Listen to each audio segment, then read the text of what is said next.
Good evening, everybody. Welcome to this meeting of Talking About Socialism from a Marxist Point of View.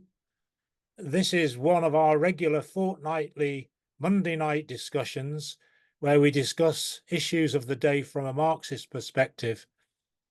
Tonight's discussion is looking back at the last year in context, Israel's wars, 1 year on from the 7th of October. What should socialists say and do? Israel's war on Gaza didn't start with the 7th of October last year, but it certainly used the opportunity to turn Gaza to rubble and to step up its lethal activities elsewhere. So what lies behind Israel's wars on Gaza, the West Bank, Lebanon, and its impending attack on Iran? How should socialists see Hamas, Hizbollah, and the Iranian government? How can Israel's expansionist ethnic cleansing be stopped? Who is going to stop it? Is there a solution? And if there is, what is it? What program should socialists argue for Palestine, Israel, and the wider Middle East?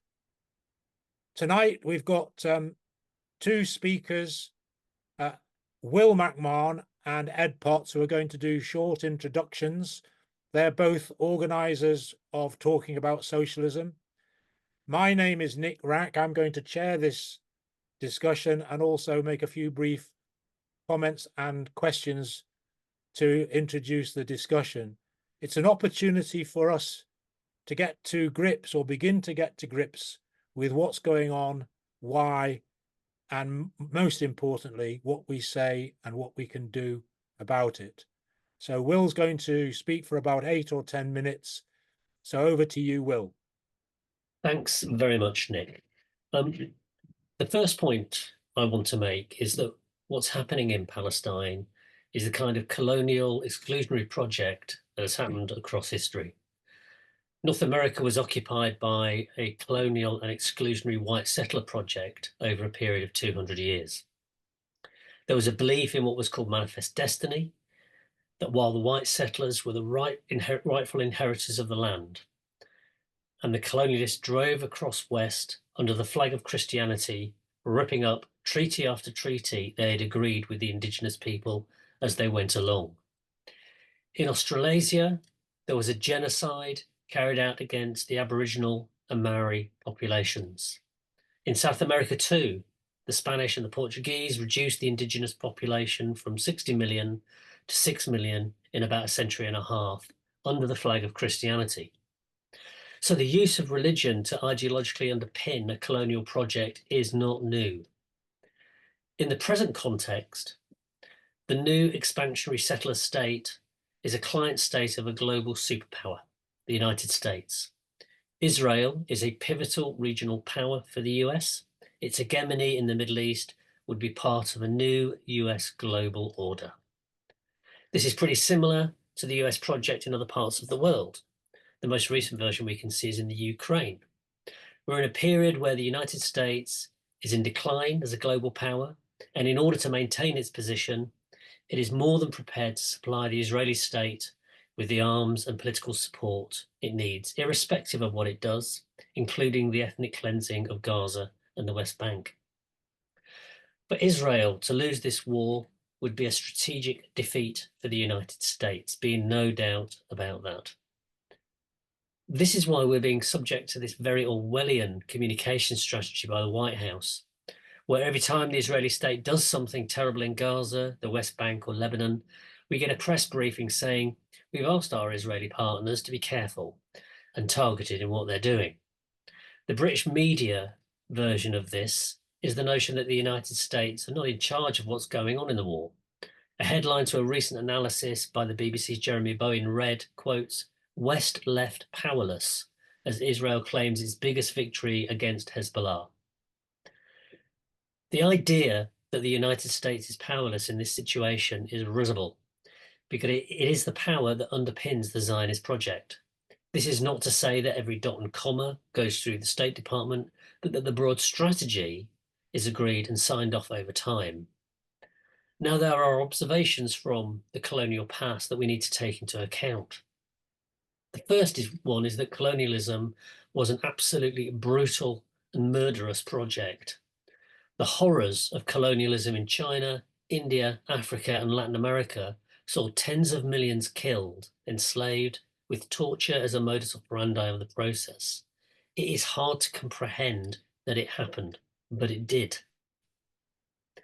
The response by the occupied indigenous people was also very, very brutal. So the Hamas invasion of October the 7th is not unusual in terms of anti-colonial resistance. There is no need to prettify or justify it. One can think of Algeria or Vietnam or even Haiti and other places, of course, where history records very brutal armed resistance by those fighting occupation. Hamas is no different in the terms of violence used. They do, though, have a specific ideology that is explicitly opposed to human equality, class struggle, and socialist liberation, and this we cannot ignore. Now, this is not to put an equal sign between the acts of occupation and resistance, but to say that colonialism produces brutality and murderousness intent on all fronts. It is a tragedy of history. I think we are clearly with the oppressed and colonized people who are having a genocide committed against them, and we wish for their victory over the colonizers, recognizing that this will involve social, political, and military struggle. I think the question is what is the nature of that victory and how do we get there? The ideologies of anti-colonial resistance have been various. Some religious and mystical, for example, the Sayassan, resisting British colonialism in Burma in the 1930s, was just that. Others were more politically conscious. You can look at, for example, at the many struggles in Africa, Latin America, and Asia, where clearly some form of Marxist or communist or socialist ideology was a mobilizing ideology against imperialism. It was possible to look for allies in these formations, to find non-Stalinist Marxists to walk alongside.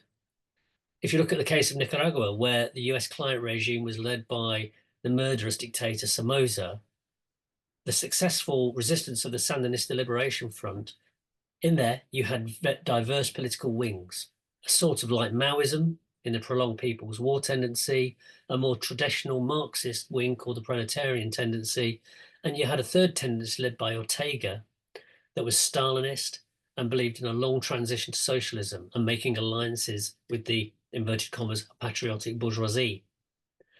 Now, the left engaged in a long debate about how to support the revolution. In the end, I rested on the position that we should support the genuinely Marxist currents within the revolution, but not be unthinkingly uncritical of them or of the Sandinista leadership. Now, I talk about Nicaragua to focus on the fact that we are a world away from that simplicity, although it did feel complex at the time. The defeat of the Soviet Union and the huge impact it had upon the left and socialist ideology across the world means that it is really hard to find allies in comparison to these anti-imperialist struggles that were taking place half a century ago. In Gaza, Lebanon, and the West Bank, allies are very hard to find for Marxists. The socialist currents have been mostly obliterated by the course of history following the collapse of the Stalinist project in the Soviet Union, but some do exist. But we should not, by default, simply support who is ever at the head of an anti-imperialist struggle. We should, however, support the broad struggle of the Palestinians to destroy the occupying power and build connections with socialist and Marxist currents in the region as they exist, no matter how weak they may be. What we would want to see is the development of a socialist current that favours a single state solution, a socialist state, crucially, within a wider socialist federation of the Middle East, no matter how far off that seems at present. This outcome would mean, amongst other things, a socialist current that reaches out and contains members of the Israeli working class who understand that there will never be a two-state solution and that any solution has to be based on the ending of the Israeli state as it exists and its replacement by a secular and socialist alternative.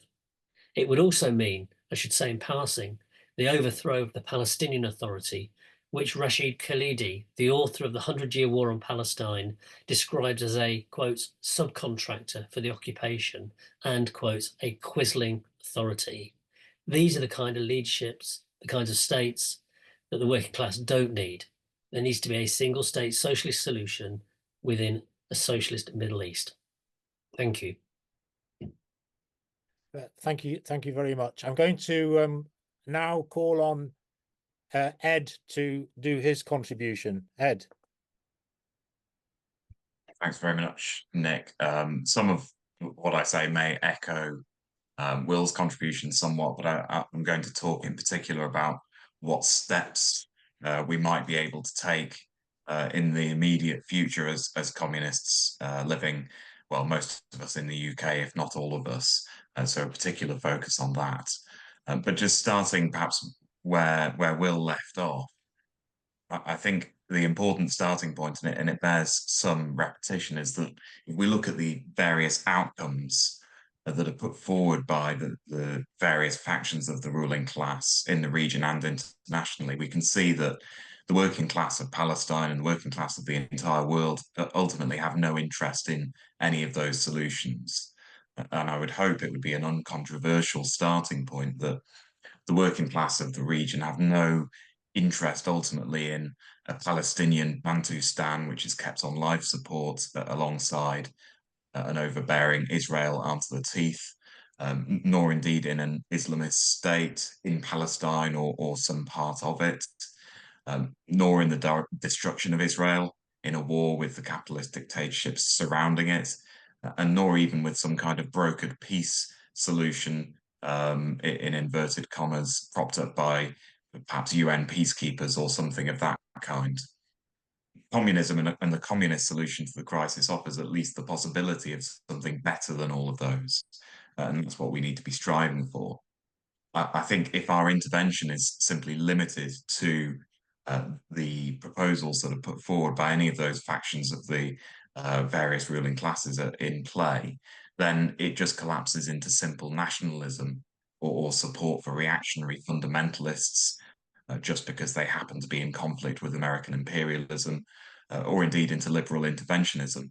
It ceases, in other words, to be communist, and that's something we need to avoid. And that doesn't ascribe to Israel any progressive potential at all. It doesn't mean that we quietly drop our analysis of it, and I agree with Will's analysis of Israel in terms of a colonial project. But it's simply to acknowledge that the dynamic of an all-out regional war, which is what we're looking at and facing, would be a total mobilization with disastrous consequences, which would take the goal of peace, let alone communism, and make it an even more remote possibility. So the question of a communist alternative really raises the question of a communist program and an idea of steps that we can take on the journey, which may be a long journey between where we are right now and where we need to be. I think we need to acknowledge, first of all, that we're at a very, very early stage in that journey. We've been set back considerably by developments over the past year. It's very, very difficult circumstances for us to be making our arguments. And our current position is perhaps one of weakness in some ways. We may be frustrated by that, by acknowledging that difficult position, especially when you contrast it with the enormous suffering taking place, which we currently cannot prevent as a movement. But nonetheless, it's true, and we must start from where we are. And so we need to think about what might be some modest aims for this phase of our activity and what we can realistically hope to do and achieve. Of course, it may be that we're able to provide some material support to Palestinians and their cause. It may be also, and I'll come on to this and develop it a bit more, that we're able to frustrate the war aims of Israel and particularly frustrate our own ruling class's involvement in that, as well as, of course, raising general consciousness and support and awareness of what's going on.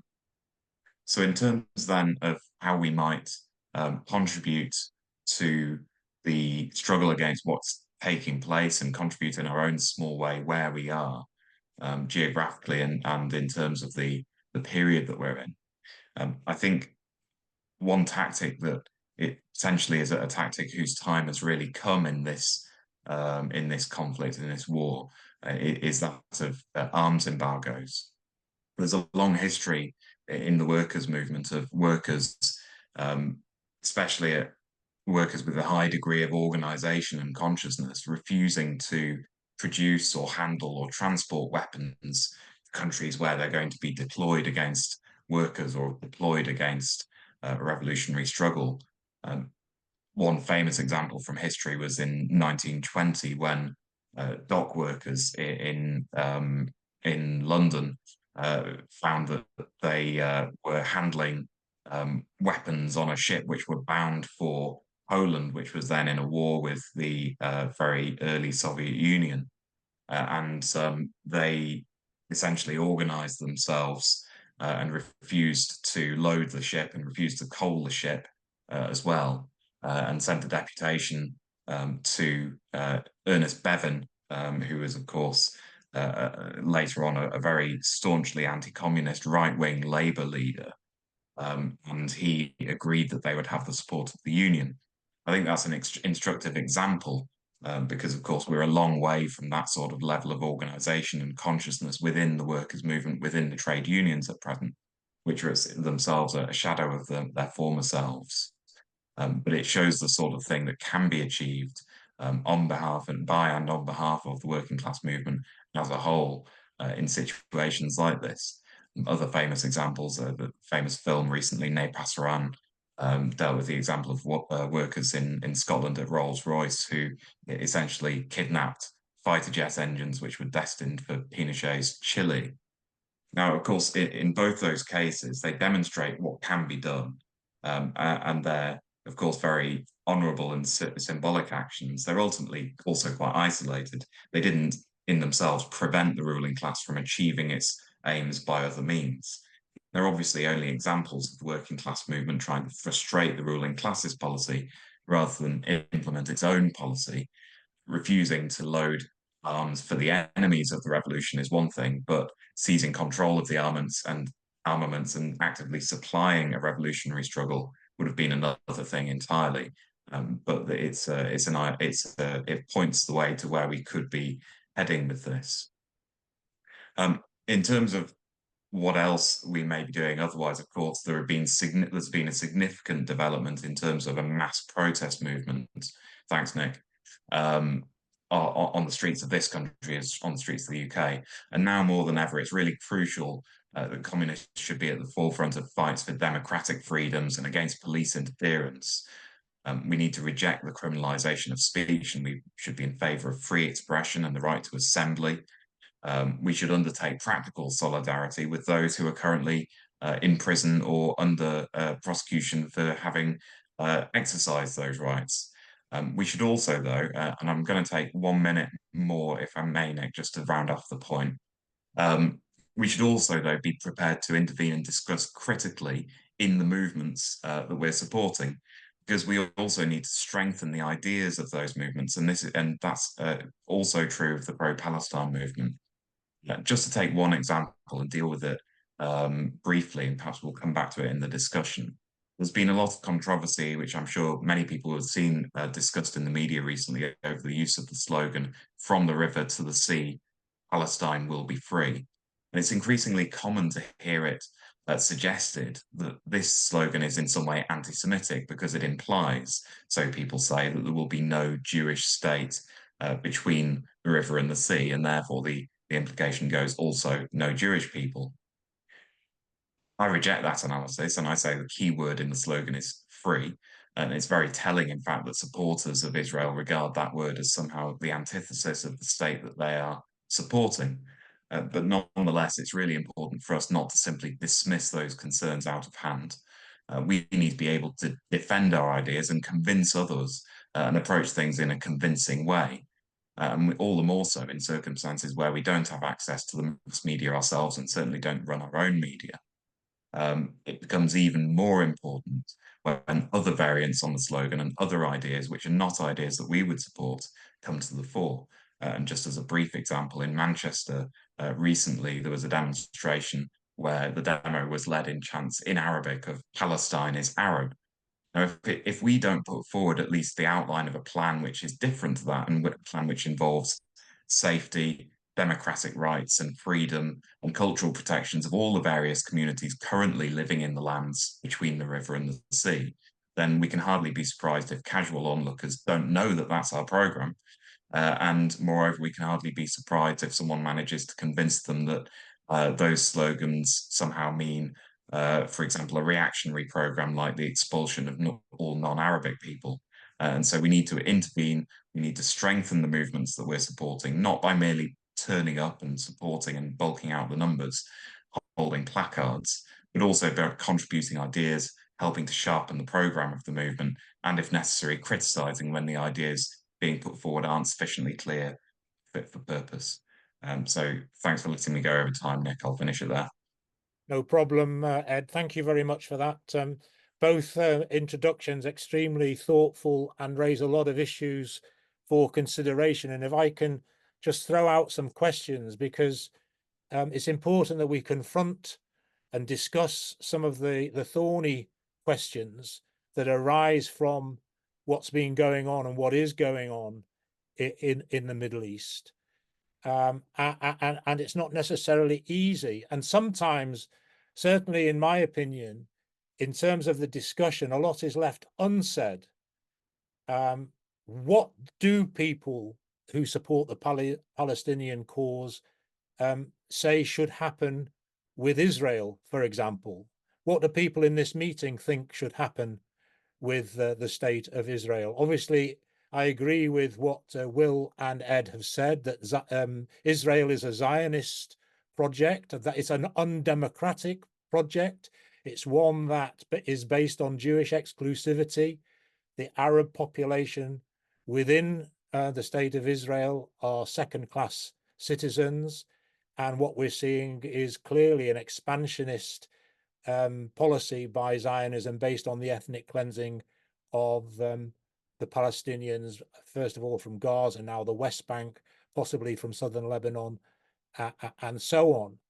And just if I can pick up on one of Ed's last points about the slogan "From the river to the sea," I have a slightly different perspective or take on it, because I think slogans have to be clear in terms of what we're calling for, and that slogan, I'm confident that Ed's right, that most people that use it mean exactly what Ed is saying that they use it by: a free society in which all peoples, including Jews, Hebrews who live in Israel at the moment, will live there.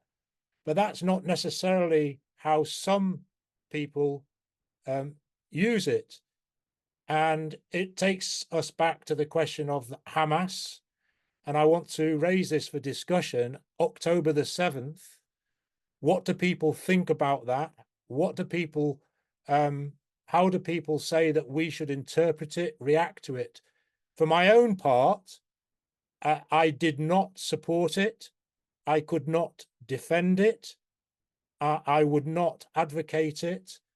And if we had a working class socialist movement in the Middle East, it is not the sort of activity, in my opinion, that we would advocate. I agree with Will's assessment of Hamas as a reactionary, a thoroughly reactionary leadership, a thoroughly reactionary organization, anti-human almost, certainly against the liberation of humanity.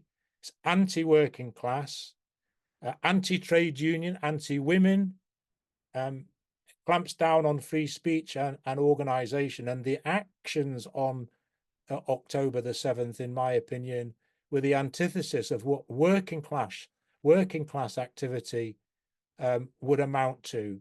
And that would be mass and democratic and participatory.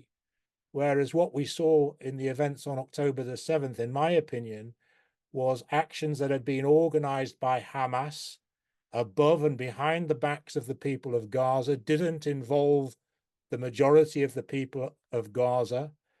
And the consequences have been horrific, and they must have been anticipated. So I wonder what people in this meeting think Hamas wanted, anticipated, expected?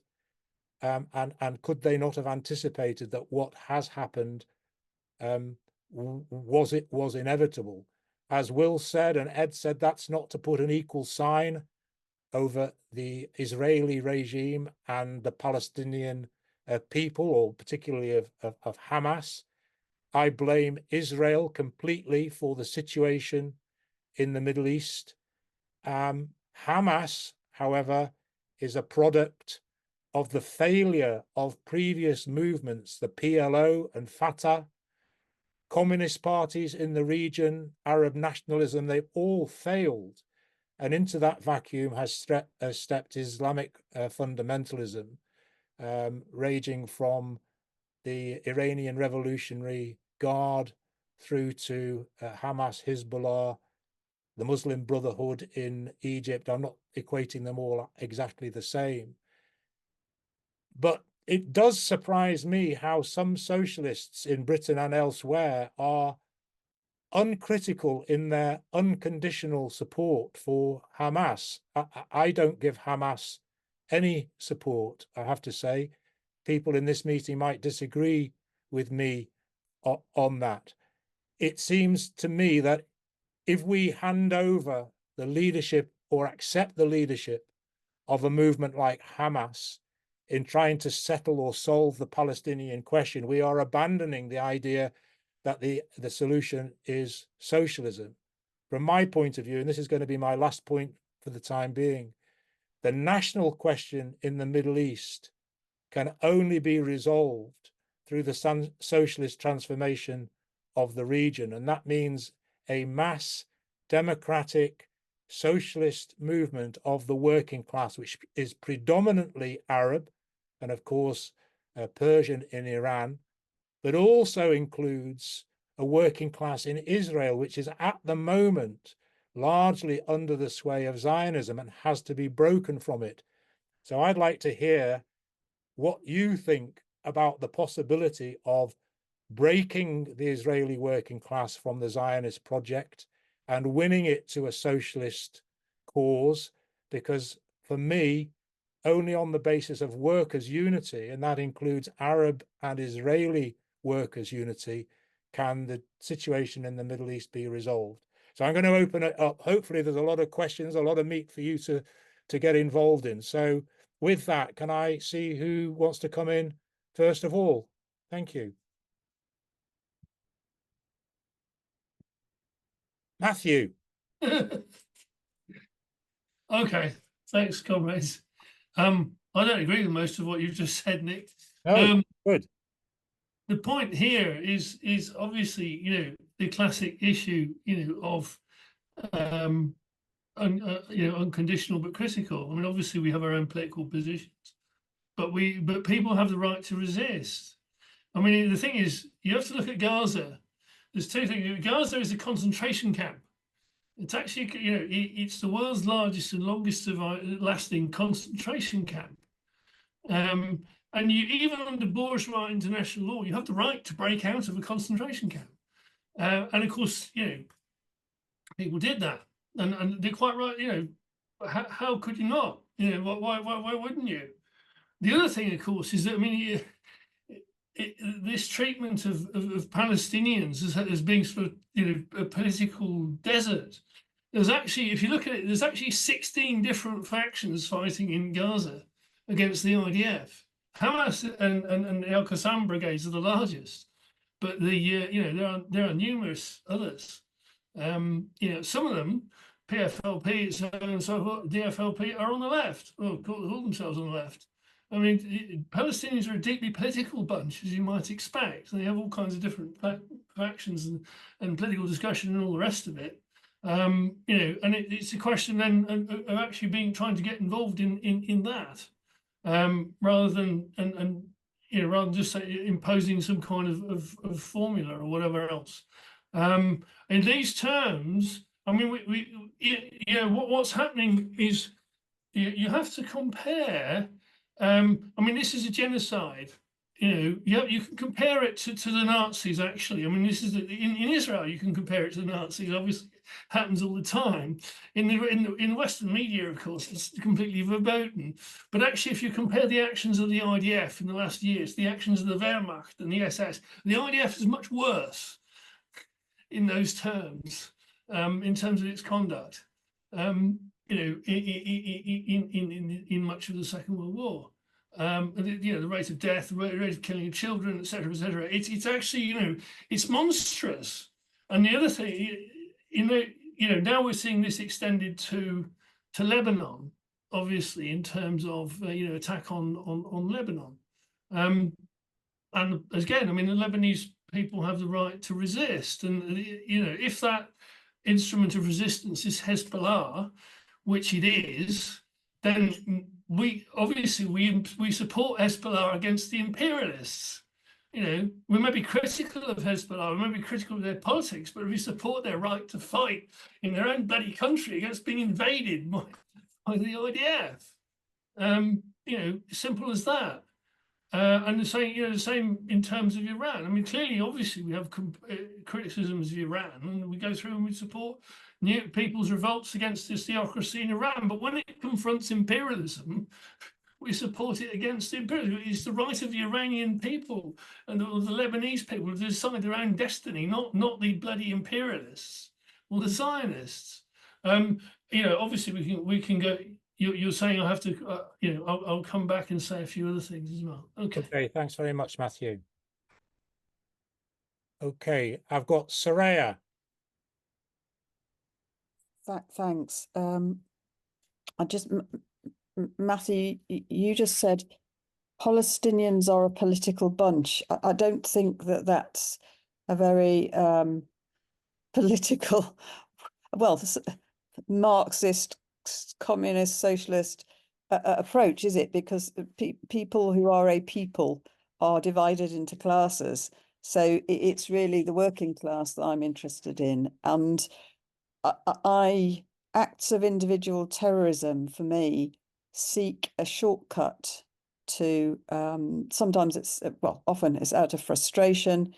But really what Hamas, do you, in my view, your position means that you take the side of the oppressed by supporting any group that appears to be the leaders of the resistance against the oppression.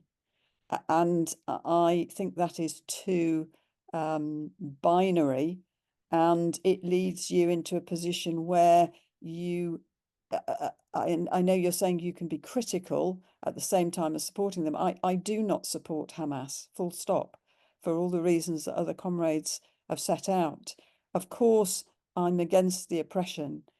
And sometimes if saying something like this, it's presented as, oh, well, that's a theoretical position and you have to get down and dirty when you're on the ground in a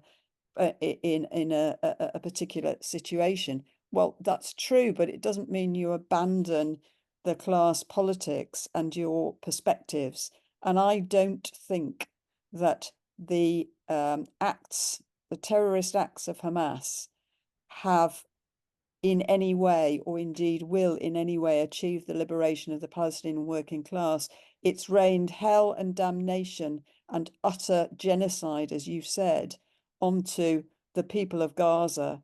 And I don't think that that is an acceptable way of purporting to liberate, if you want to call it, your people. So and I don't think, just to finish, I don't think there can be a stagist position in that, oh, well, okay, they're not doing very, Hamas is the main force of opposition, and so you support their actions, and then we'll think later about fighting against their fundamentalism, about fighting against their attitude towards women. I just don't, I think it's not actually, it's the opposite of taking a practical position, being on the ground, because I'm not saying it's easy, but it's something you've got as a responsibility as a socialist or communist. for me, it seems far too easy to just say, well, okay, they had to fight back. And yes, of course, fight back against the horrendous oppression of the Palestinian people. But it's taking the working class down the wrong track if you, not just theoretically, but literally, isn't it? If we see what's happened, and I think it's much more complicated than just support. Thank you very much, Soraya. I've got Toby.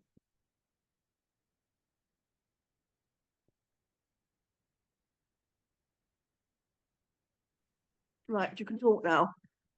Okay. Can you hear us now? Yes, thank Yeah, you. yeah, Go ahead, okay. Toby. Okay.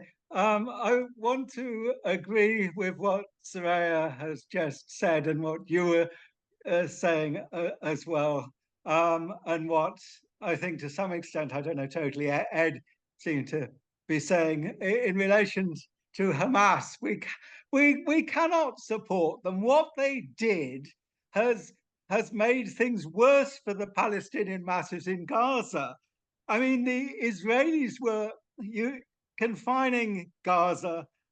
There was a siege of Gaza. It was horrendous and utterly indefensible. But what they've done gave the Israelis an excuse to be much more brutal, more vicious towards the people of Gaza than had ever been the case before. There've been, I think, about 4 short Gaza wars in which civilians had been killed, women and children had suffered in those short Israeli wars.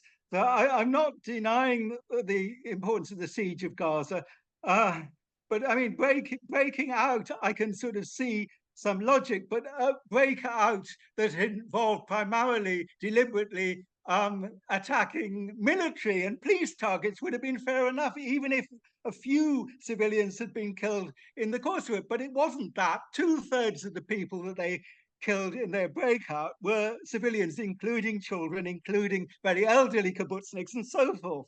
It was utterly indefensible.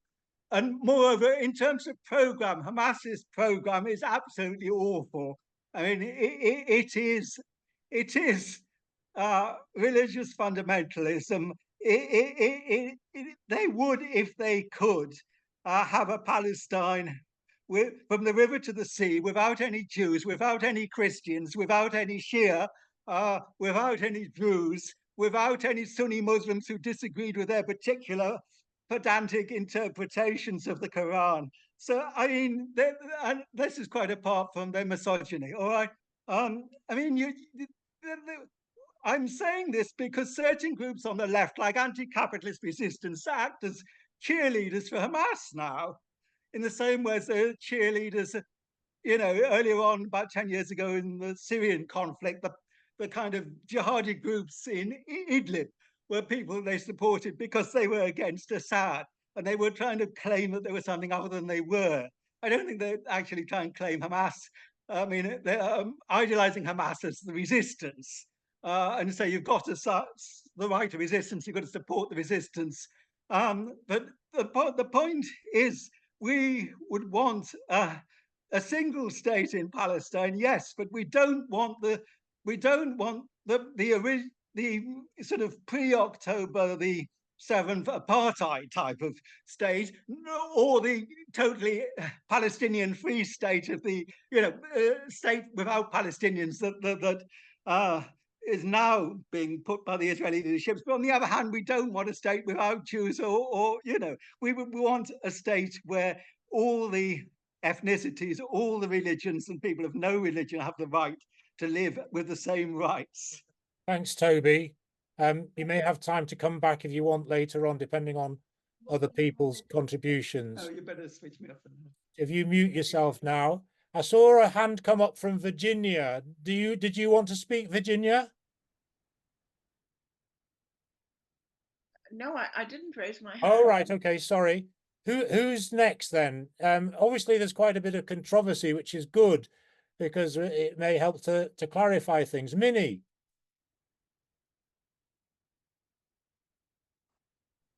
Yeah, hi.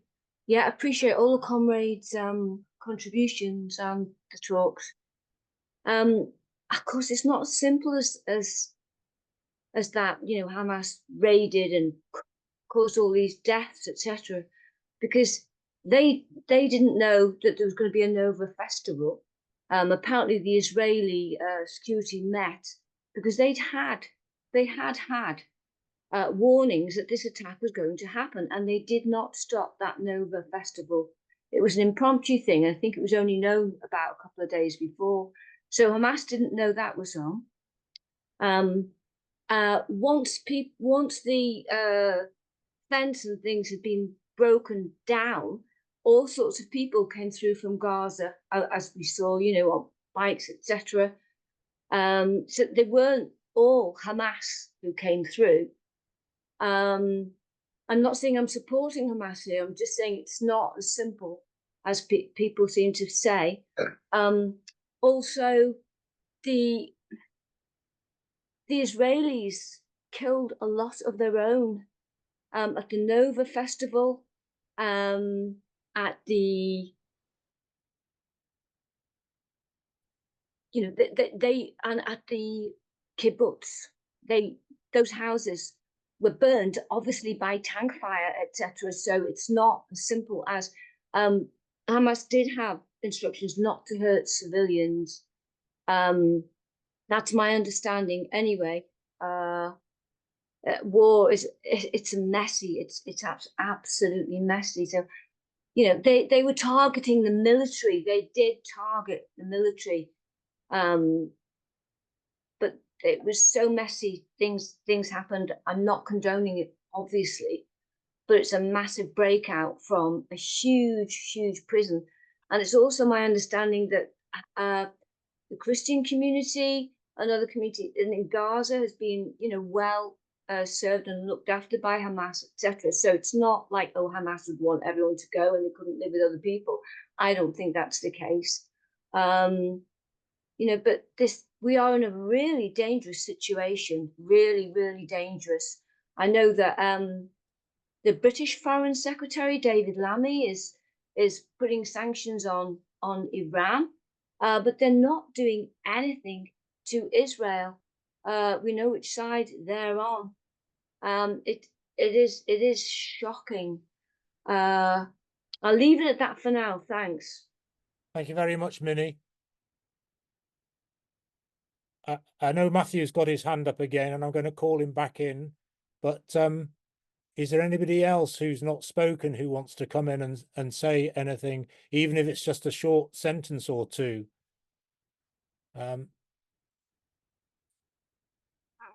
Do not hold back. John.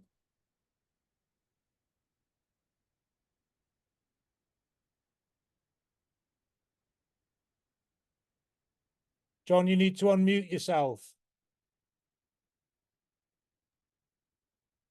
Fire away. It is a controversial situation. I mean, I think what Will's point on the brutality of secular occupation throughout history, it has always been a factor. And when people are given the chance to escape, given any kind of situation, they will do so. I mean, as far as I know, under the United Charter, the United Nations Charter, people not only have a right, they have a responsibility of someone to actually escape, as any prisoners of war, you know, have been in the past. So I'm inclined to I understand the complexity. I mean, Hamas actually came out of the Muslim Brotherhood.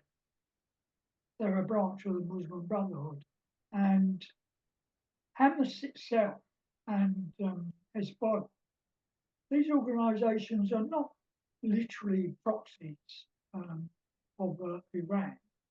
They do have their own their own. They're not literally servile to Iran. They've got their own organisation and so on. They've also been very positive. So I should go back to the IRA. The IRA was positive, amongst the people, the Catholics, in being able to support them in the various situations of that application. Hamas and Hezbollah both are what you call have become, an important part of the community. It's actually, whether you agree with, I don't agree with their conservative policy at all. And the other issue is that this came at a time when, first of all, we had Trump saying to the Palestinians, this is your last chance, take it or leave it. They left it. And then Biden came in and carried on the Trump thing about normalisation. And they'd actually called a meeting just previously in order to actually discuss the normalisation of Saudi Arabia. So all the client states would have been, imperialist, would have been on whatever, and what Palestine would have got at the end, who knows? So I think the situation, and of course, they invited the Palestinian Authority for that, Israel and Palestinian Authority, the United States, Qatar, Egypt, Jordan, but they didn't actually invite Hamas. And you must remember that Hamas and Palestinian Authority have always been used by imperialists to their own benefit.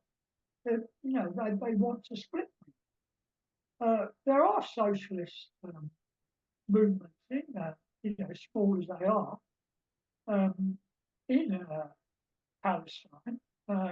Various groups have been in touch with them and so on. But I don't think, I think that, we can't, I think it's a bit like the UNF in Vietnam. People saying how cruel they were, so on. The IRA, perhaps, various other. There was a point where the slaves, once upon a time in history, I'm not sure exactly where, but the slaves actually escaped and killed all the slave masters, every single one of them. So I think, as one of the speakers said, it's not straightforward. But I do believe in one secular state, and I also believe that we have to dismantle Zionism. Thanks, John. Okay, I've got Virginia. Your hand's up now, and then I've got Graham. Yeah, I'm sorry, I missed the first half of this forum, and so I don't know what was said. And really, my question is to do with that. Was it said that? It really looks like the Palestinian people in Gaza, let alone anywhere else, are going to be exterminated. Did anybody make that point? They're in a cage and they can't go anywhere without being shot, and they can't, it just ended. And since the Lebanon business has started, it's like a boiling frog, isn't it? The intensity of what's going on against people in Gaza just gets worse and worse and worse and worse and worse. In terms of Hamas, I just think it is interesting that the response to demonstrate for Gazans happened so quickly in so many parts of the world. I think because people knew from previous experience that the response from Israel was going to be massive. Yes, that's true. And I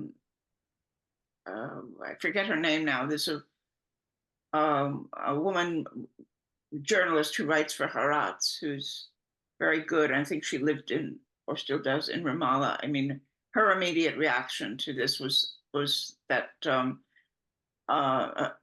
a friend of hers who was Palestinian had said that, you know, when there was talk then about the Palestinian prisoners being released in exchange for the hostages, her friend said she didn't think that the prisoners in the Palestinian prisoners, Israelis' imprisonment of the Palestinian prisoners would in any way have wanted this to happen to gain their release. All I'm saying is what everyone wants to say about Hamas, the most important thing to focus on is the extermination of the people of Gaza. I don't think anything else is worth being, piddling about, frankly. Okay, thank you very much, Virginia. I've got Graham now.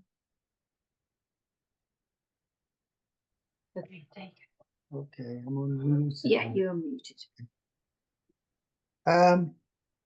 What I'd like to say is that going back in history, America was originally populated by the American Indians, and so now you've got a very strong country that has nothing to do with the American Indians, who've been completely pushed onto reservations. And when do we hear of them? Hardly ever, if ever. And I think we need to be looking at the history of how people can be completely sidelined and pushed aside by forces that organize. And we see that with the Palestinians being pushed aside. And I see the treatment of the Palestinians very much similar to what was done to the American Indians. I don't know if anyone sees it in that way, but I do. Thanks very much, Graham. I think that's very much in line with what Will was setting out in his contribution. I think one of the important issues that people might want to concentrate on or think about is, first of all, I don't think anybody in the discussion at all has got any disagreements about the way that Israel has behaved since its inception and of the Zionists before the State of Israel was set up, and the conditions that exist in the West Bank and particularly in Gaza, as Matthew describes. I certainly don't disagree with anything. I don't disagree with anything that Matthew said about the conditions. The issue is, what do we do about it? What program do we put forward? And what do we say about the forces in the region who have got their own programs? Do we support it? Do we criticize it? What do we put forward? I think it might be interesting if people come in on some of those points. And I think that's certainly where I have disagreements with Matthew about. But I've got now, first of all, before we go on, we've got a message from Chris, which I don't know if everybody's seen. He's not set up to make a contribution. He said 200,000 plus Poles killed in under 2 months in Warsaw when they rose up by the Wehrmacht. So comparing them to the IDF is deeply ahistorical and doesn't help us understand what is going on in Palestine and Lebanon. We have to make clear that war crimes, ethnic cleansing, and genocides are not just the preserves of Nazis, but the bread and butter of nationalist and colonial projects throughout history. It is a feature of capitalism, not an evil bug to be blamed on the very worst in our history. It is right to resist occupation through armed struggle, but we have to be clear Hamas and co. have disarmed the national struggle, both politically and materially. We see millions disarmed victims in Gaza and the West Bank, a massive difference to 1987, which was a mass democratic and national movement that mobilized the whole of Palestinian society.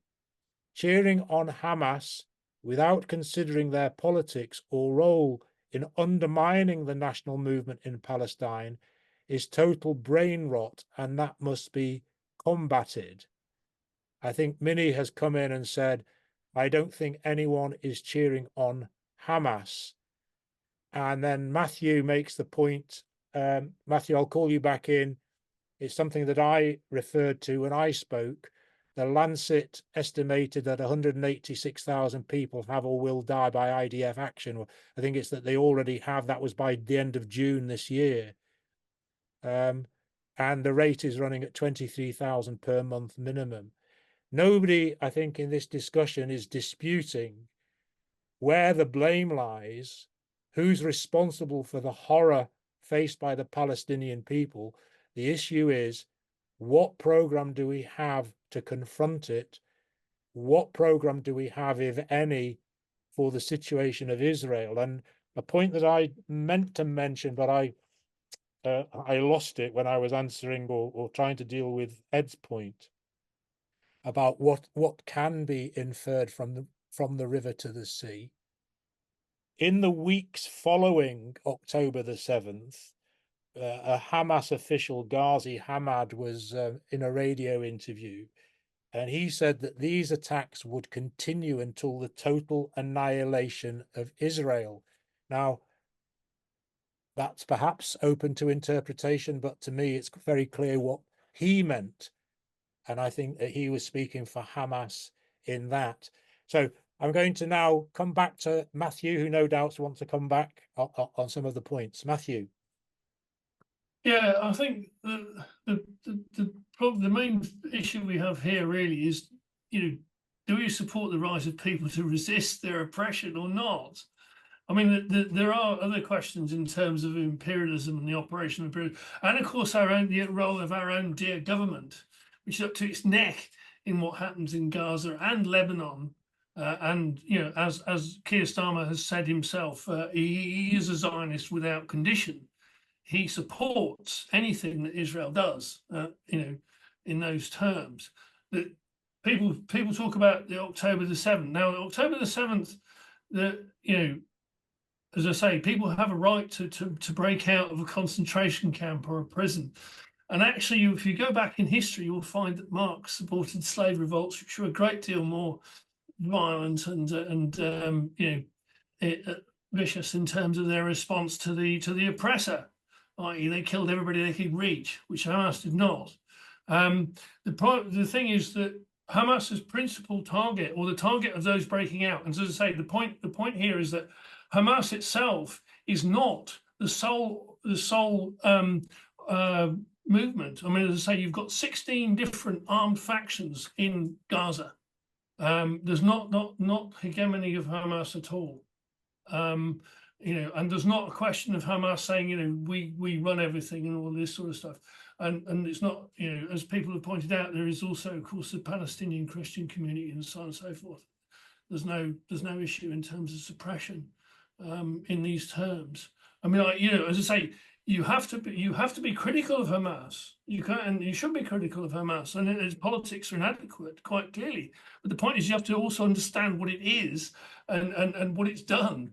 And in terms of breaking out on the October 7th, their principal target was actually the IDF, and they did actually take out the IDF garrisons around Gaza. That was the point.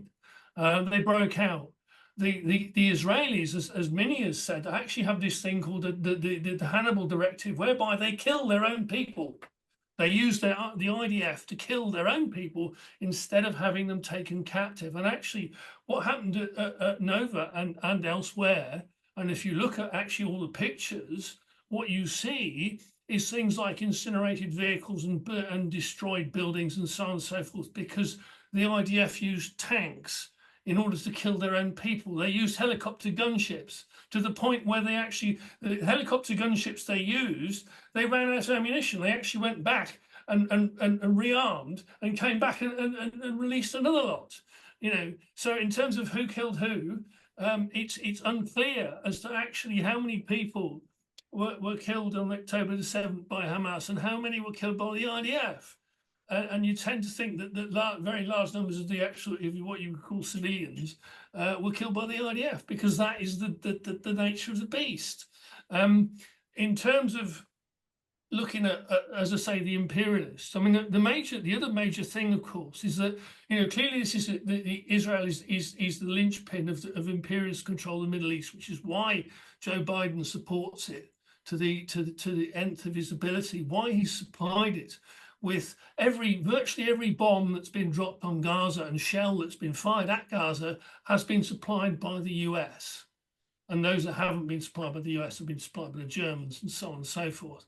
And if we look at the attitude of our own government, you know, the Tories and Starmer, of course, is that from the very start, from October the 7th onwards, they have run this process of surveillance flights over Gaza. We know that British military personnel are present in Gaza.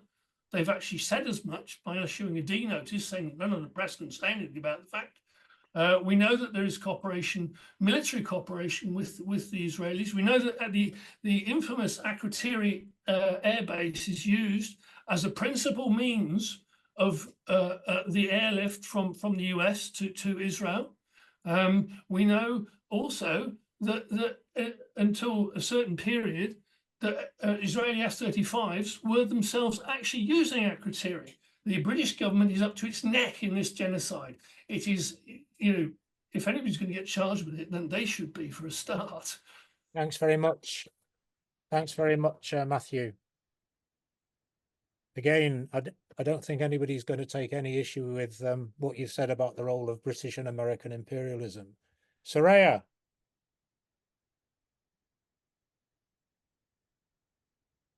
Sorry, I just got my. I just. Somebody said you can criticize Hamas, but there's a genocide of, I'm paraphrasing, of Palestinians going on, and of course, and there's a right. People have a right to fight to liberate themselves, of course, but I think it's wrong to polarize the argument as if you have to choose a side. My side is the working class, and it have the actions. Comrades have said what there's a right to for a people to liberate themselves. I think that's really not making class distinctions within that people, but put that to one side. How have the actions, I would ask, how have the actions on the 7th of October by Hamas advanced that liberation? Don't we as socialists have a duty to say that an act of desperation is not the way to advance the interests of the working class? Because we are, as a thinking socialist, I think I have a duty to not just say, oh yes, yeah, go on, that's great. I've got to say, do I think this has actually further advanced the liberation of the Palestinian working class?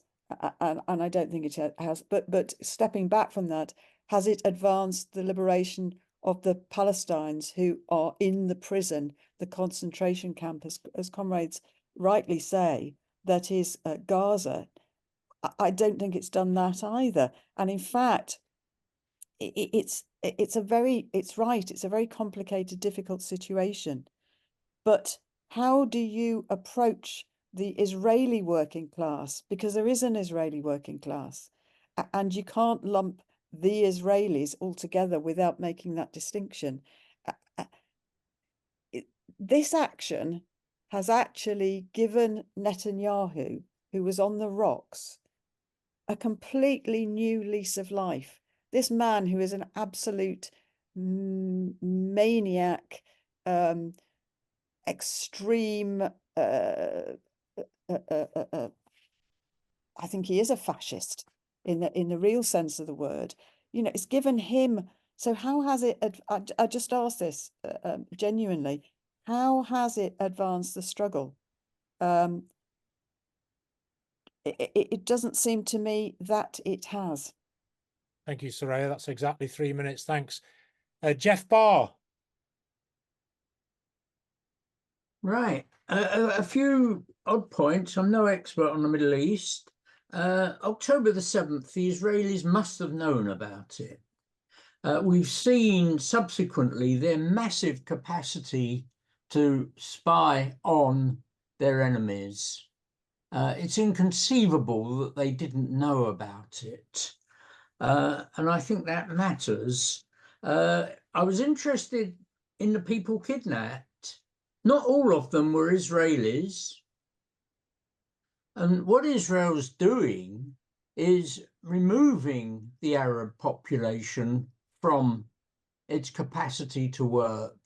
Where in much of Africa, Europeans colonized in order to exploit the people there, in Israel, the object is to remove the Arabs from participation in life.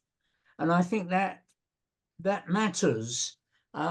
Desperate uprisings, the Warsaw Ghetto uprising had no chance of success. And yet it was heroic. The alternative was to passively accept extermination. And I don't think that we can ask any group of people to do that. On the international level, the many reactionary Arab states are on the point of coming to new deals with Israel, and it's completely disrupted that. And I would suggest that it's not quite as easy as saying that every Britain, America, etc., are 100% behind Netanyahu. He is actually undermining the imperialist position in what's known as the Third World. He's not strengthening it, and that must be of concern in Washington, if not in London. So I think we need to look at this from a number of other ways. One final point, we have to oppose anti-Semitism that's arisen from the reactionary stance of Israel and Israel's deliberate and conscious effort to say that all Jews support Israel. And we have a duty here to fight that. Thanks. Thank you very much, Jeff. I'm going to call in Kate, and then I'm going to go to Will and Ed. So, Kate. Have I unmuted myself Yes, you properly? have. Yeah. Yeah. Okay. So I just feel like I ought to make some kind of contribution, but I just kind of feel overwhelmed because I don't feel like I know enough. But there were just some things I wanted to ask. Really, I wanted to ask, and I should know what this is about. But what does this two-state solution represent? I know it's always put forward by people who aren't Marxists and who are kind of more liberal. And some of the mainstream media. So if someone was able, when they feed back, to just explain that. I was at a meeting where they were saying, well, the single state is the solution, but it would need a denazification of Israel, or a de-Zionization of Israel. And I didn't understand how that could be brought about. I mean, I see that the Israelis are very unhappy with Netanyahu and his failure to bring about the release of the hostages. And there's a lot of other reasons why Israeli working class are very angry with him. But it seems to be a small minority that are actually in favor of justice for the Palestinians. So how you get to that point, I suppose it's all about recognizing the conditions that both are suffering, but obviously the Palestinians are in a far worse position. So also at this meeting, someone said right at the end, people were saying, well, what can we do? And they were saying, really, there's a slogan that the enemy is at home. And really, you have to concentrate on what's happening domestically in your own country and criticize our relationship with the US, because this is all about a US project using Israel as a proxy. And we can't kind of solve the issue in the Middle East, but we need to criticize what our government is doing. So there's just those questions, really. Thank you very much, Kate. I'm going to go to Will first. Will, I'm going to give you 5 minutes. I know that's not a lot to deal with everything that's come up. I don't intend to deal with everything that's come up, believe me. So the problem with focusing on October the 7th is that you're looking through the wrong end of the telescope. Whatever the who's, what's, and whys of that situation, you have to look from a much broader perspective about. Somebody said, where does the blame lie, right? And the blame lies on two sides, in my view. One side is the United States and the Zionist colonial exclusionary project is clearly, that's where the blame lies, and I think nobody's disagreed with that. But I think the second side is what about the political leadership of the Palestinians, which over 60 years has been absolutely awful and, and naive. And I mean, it's not just me that thinks that.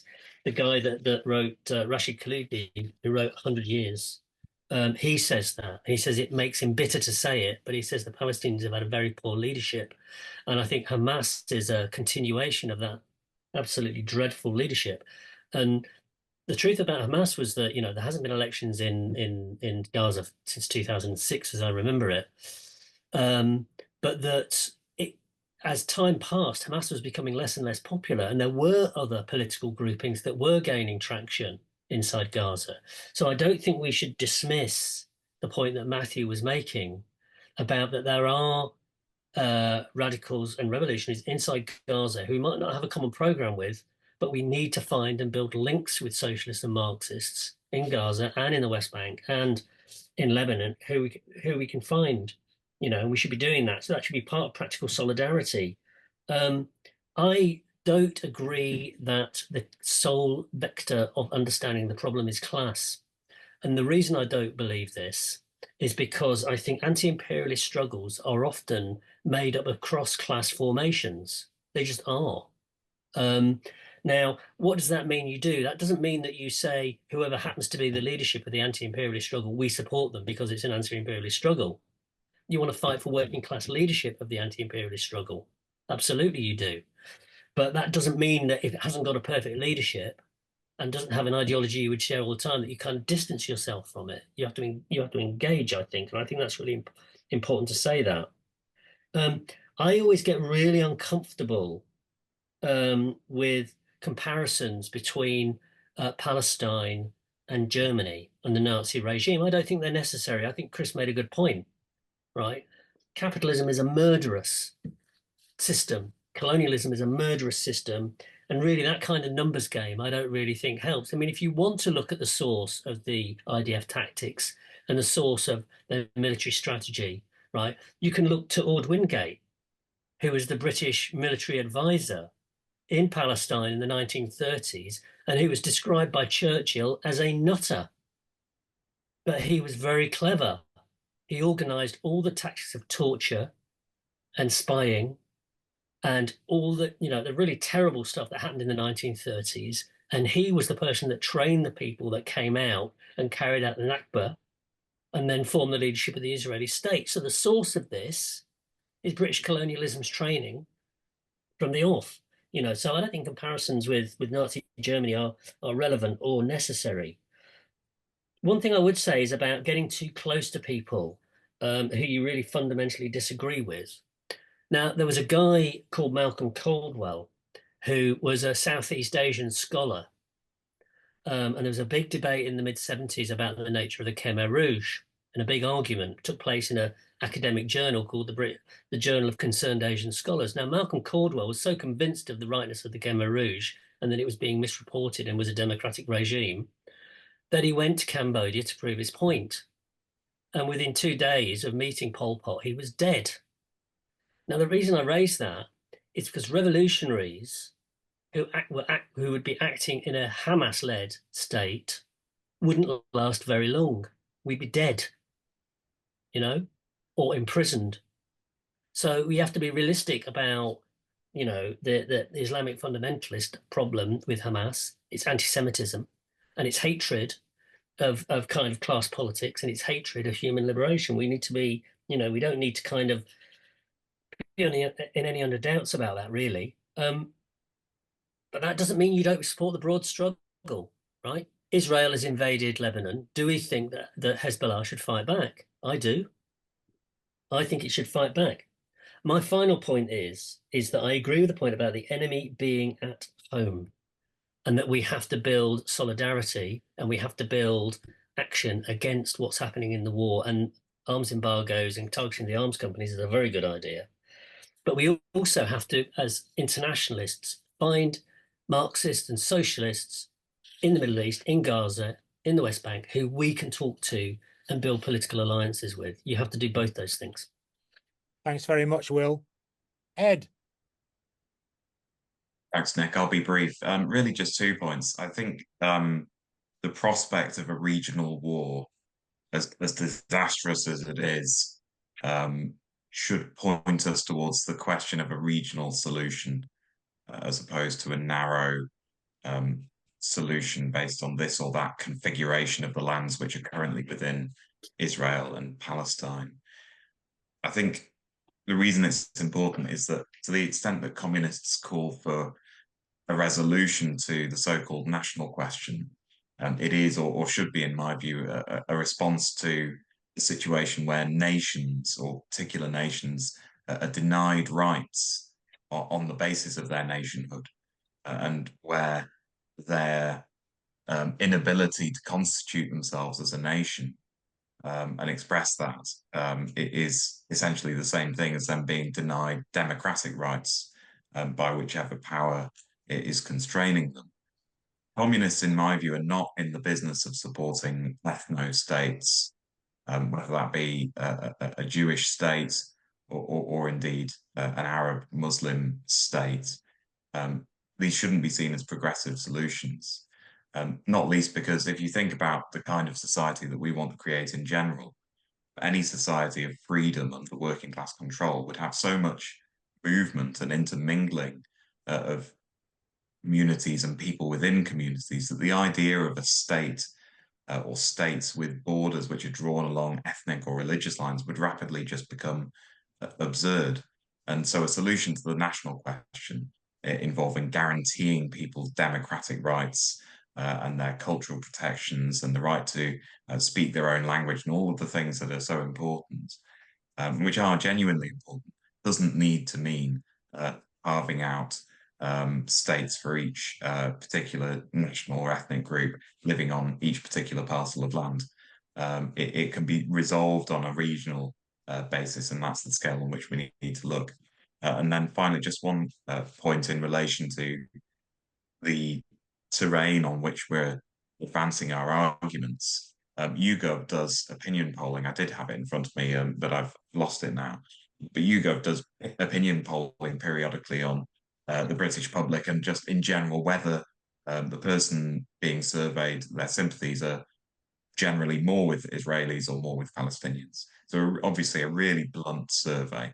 And from July 23 to July 24, as you might expect, the sympathy, number of people saying sympathy generally with Palestinians increased substantially, but also so too did sympathy with Israelis. So there was a significant uptick, almost doubling, of people saying that their sympathy was generally with Israelis. And I think we don't want to read too much into that, but I think that tells us something about how we should be advancing our arguments and how we should take care with the ideas that we're putting across, take care with putting forward serious plans which people can engage with, and serious ideas about what the actual resolution for this crisis is, because of course the ruling class has no answer to that. So if there's going to be a resolution, it has to come from us, and we need to think carefully about what it is that we're putting forward, how we're putting it forward, and also, of course, as we've talked about a little bit as well, slogans that we're using to advance our ideas, because that is all so important, and we need to make sure that it's done in a careful way, which is persuasive to people and which gains an audience rather than losing one. So I'll finish that. Thanks very much, Ed. And thanks very much to everybody who has spoken and contributed. There's been quite a bit of disagreement and perhaps controversy, which is in the nature of these discussions. And I think we're going to have to come back again and again and again to these questions, because it's such an important issue, not just for the Palestinians and not just for the Israelis, but for the whole of the people in that region and in the wider world. And Ed's point about increased sympathy for Palestinians across the world, we've seen the mass protests again and again and again, showing that there is support for the Palestinian cause, and there is hostility and anger at what Israel is done. And these discussions and the differences that we have should not be taken to suggest or mean that anybody in this discussion doesn't have the same attitude. From my point of view, Israel and America and Britain and all the other imperialist backers of Israel bear the blame and the responsibility for what is going on in the Middle East. And Matthew asked the question, do people have the right to resist their oppression or not? I think he was implying that some of us were suggesting not. My answer is, of course they do. Of course people have the right to resist their oppression. The argument or the discussion that we're having is about how and with what program and what force do we want to lead that oppression. And I agree with Will's assessment of Hamas. It's anti-liberation of humanity position, if I sum it up accurately. But if we are going to replace Hamas or similar in the Middle East, it means we have to criticize. We have to engage and point out what we would do different. And Matthew said we have to be critical, but I'm afraid Matthew hasn't made a single criticism. And so it's not enough, in my opinion, to say we need to criticize Hamas or any other leader, or we have to criticize the Islamic Revolutionary Guard in Iran. We have to make those criticisms. And Will's point again, I agree with. We have to find points of support in Palestine, in Israel, I would say, in the rest of the Middle East. And we have to try and have these discussions and discuss, debate, work with, to provide material resources to help Marxist socialists in those areas. But again, if we were in Palestine or in Gaza and we wanted to make some of these points, we would have to be very, very careful. Otherwise, we would end up like the man that Will mentioned in Cambodia. So it's extremely difficult. We haven't had time to discuss the tensions between the US and Israel over what to do. US is backing Israel, but it wants to avoid them targeting the nuclear plants and the oil facilities. But the last points, we perhaps should come back to this. Kate asked about the two-state solution. That's generally a Palestine state and an Israeli state, according to the 1967 borders, is, in my opinion, a complete non-starter.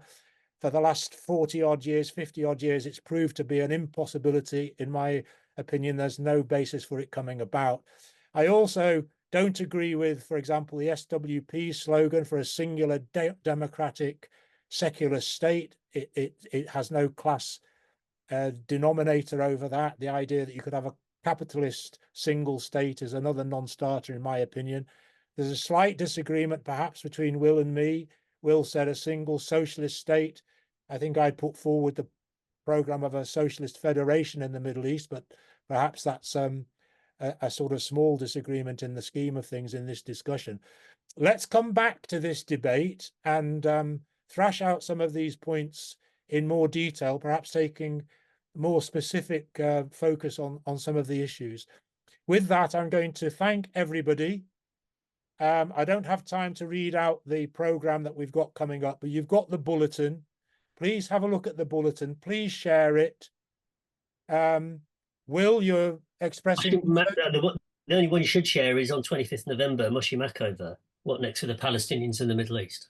Thank you very much, Will. Yeah, that's great. We've got Moshe Makover to continue this discussion 25th of November. With that, I'm going to say good night, thanks, and I'll see you all, I hope, in a fortnight's time. Bye-bye.